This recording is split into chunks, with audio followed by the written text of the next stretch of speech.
And our last two announcements. Next week is Rally Day.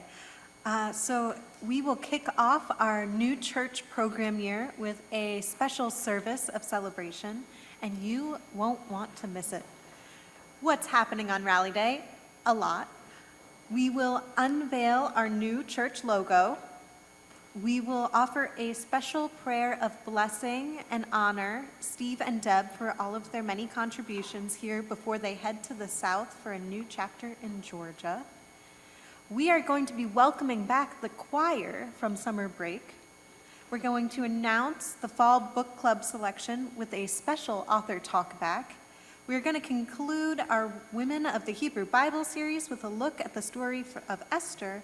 We are going to bless some backpacks, and we are going to have a time of fellowship that includes an ice cream truck from Tall Man's Ice Cream. You're not going to want to miss that. I haven't had Tall Man's Ice Cream, but I heard it might just be the best around town. And there is one more event to add to your calendar on Sunday, September, 15th. I think my notes are wrong. 15th. At 3 p.m., we are going to welcome pianist Noah Palmer and violinists Jameson Morey to our sanctuary for a 1-hour program entitled An American Adventure. This will include works by American composers. We are so fortunate to have musicians of this caliber here in our midst. Invite a friend and let's fill this sanctuary on Sunday, September 15th.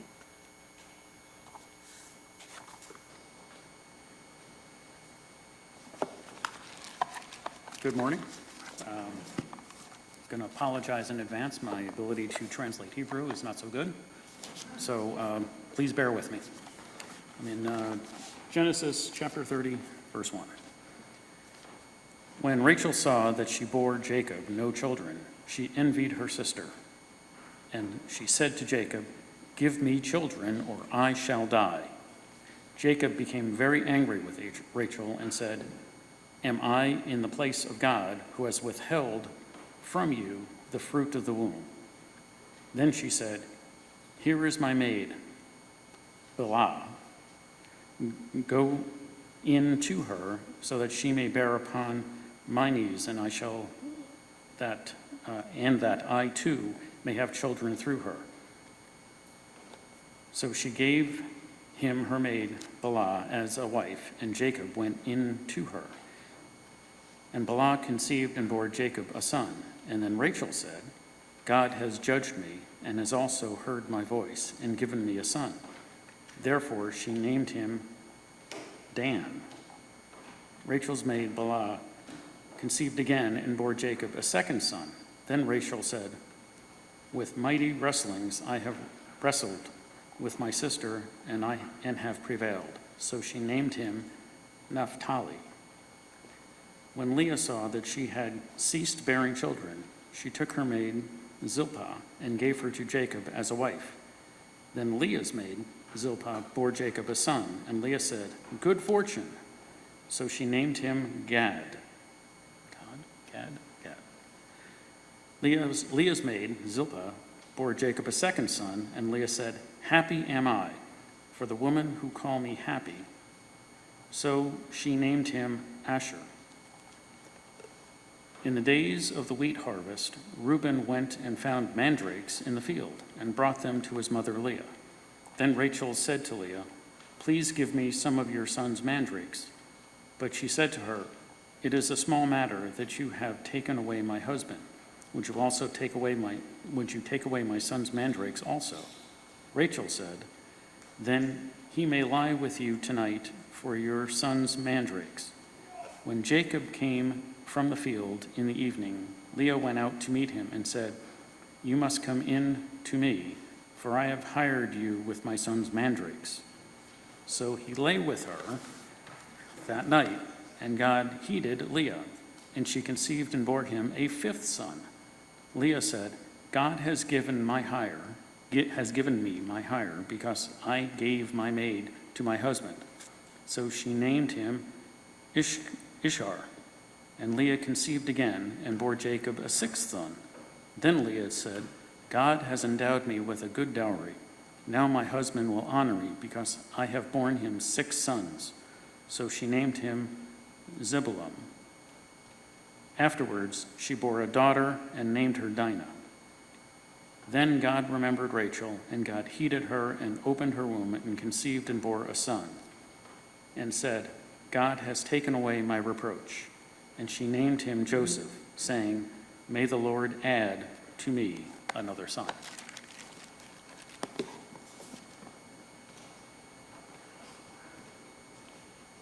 That was impressive.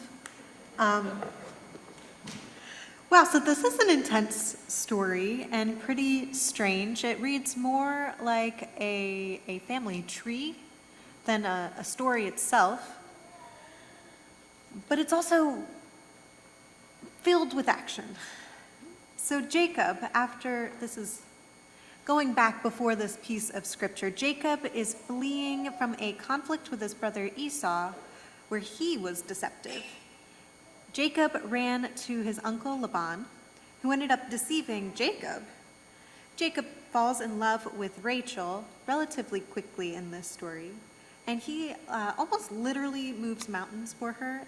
It was actually a very large stone, bigger than the one for the stone soup. But it showed his intense desire for Rachel and his power. He makes a deal with Laban that he will work for 7 years in order to marry Rachel, and plans his own happily ever after. Except Laban pulls a trick, substituting Rachel's older sister Leah.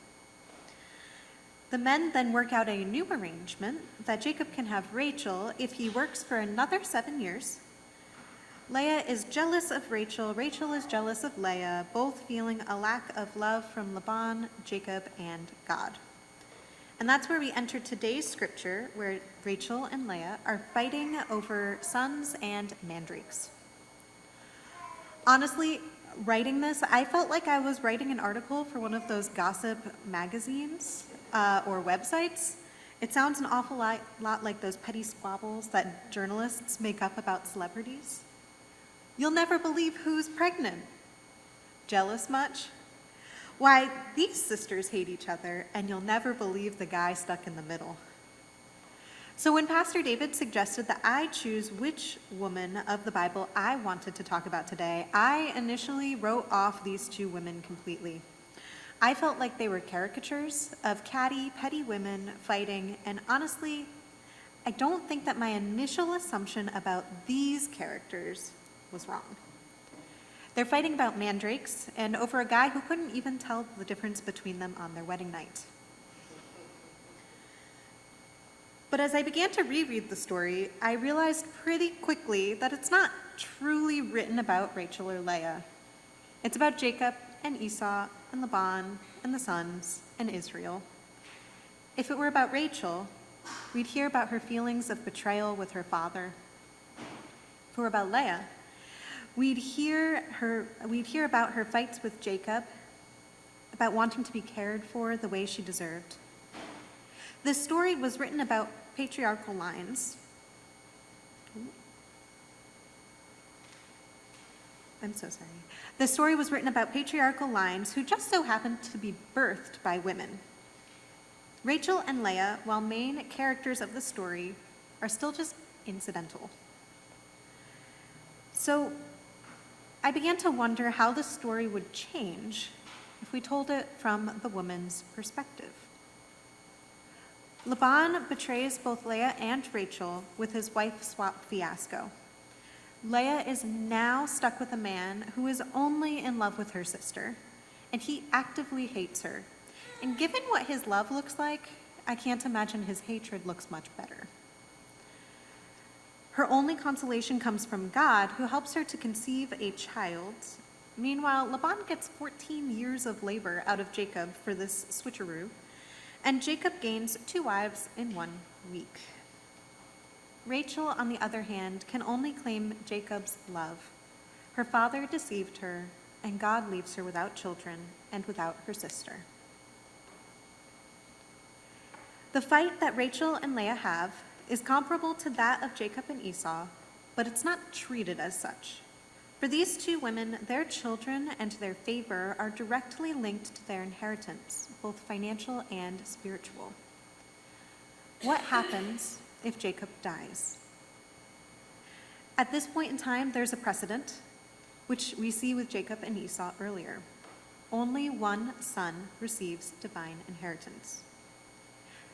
Leah has many sons, but not Jacob's favor. And Rachel has no sons, but Jacob's love. These women aren't just feeling insecure, they are insecure. And it is a race to win inheritance and security.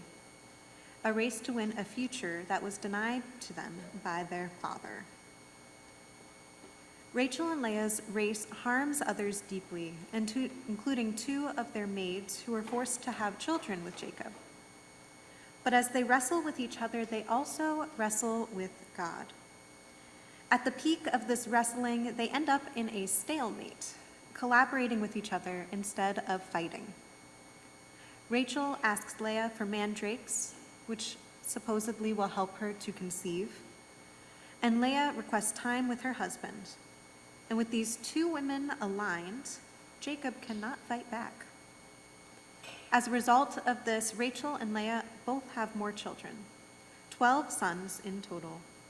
And these sons are the first generation to share divine inheritance, forming the 12 tribes of Israel.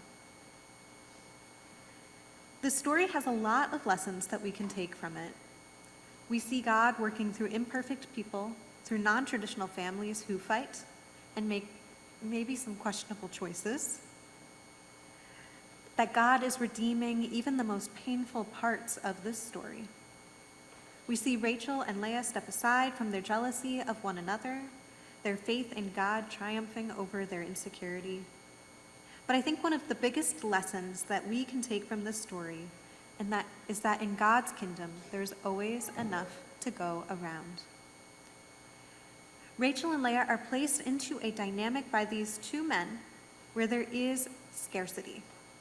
There's one inheritance, one Jacob, only enough one love for one sister. There's only enough for one. Their wrestling stops only when they realize that the scarcity is fake. Rachel could have the mandrakes, Leah could have more children, and they could both cooperate to regain control of their own lives. The reconciliation leads to the shift in God's inheritance. There are a lot of places where this scarcity mindset comes up in our own lives today, where we might feel as though there's not enough to go around and argue or harm one another to try and win our own security. But that's not how it works in God's economy. This all reminds me of a trend that came across my social media last fall called the Brooklyn Perpetual Stew, and this is real. So if you're not a 20-something-year-old on TikTok, you might not know about this, but the New York Times wrote about it last July. A young woman and her friends made stew as a part of a weekly tradition, but they never quite stopped making it. They'd eat just enough, but leave a little at the bottom and keep it at a very good temperature to prevent bacteria. New York Times specified that. So when they started the next week, they were cooking the same stew again and again. Well, this trend expanded, and they ended up in a park in Bushwick, encouraging everyone to bring an ingredient to add to their crock pot and to take what they needed. While the stew certainly tasted different each week, each hour, each serving, depending on what ingredients were brought, there was enough to feed hundreds over the course of a few weeks, and the perpetual stew became a symbol for community. People showed up with some ingredients, others had none, and they trusted that something would become of it. I think that God's kingdom is an awful lot like that. All we have to do is show up and trust that there will be enough. When Rachel and Leah work out their peace treaty with one another, they both bring what they have to the table, trusting that what they needed would be filled. by God and by one another. It is so easy to think about the things that we lack, like Rachel and Leah. We might not have much love, or money, or family, or strength, or confidence, or intelligence, or. I'm sure we're filling that list in our own heads as we go. That list goes on and on.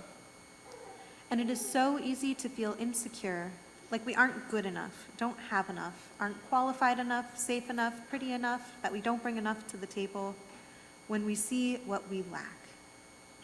And oh my God, that can make someone feel so insecure and so lonely, and it might just fuel jealousy.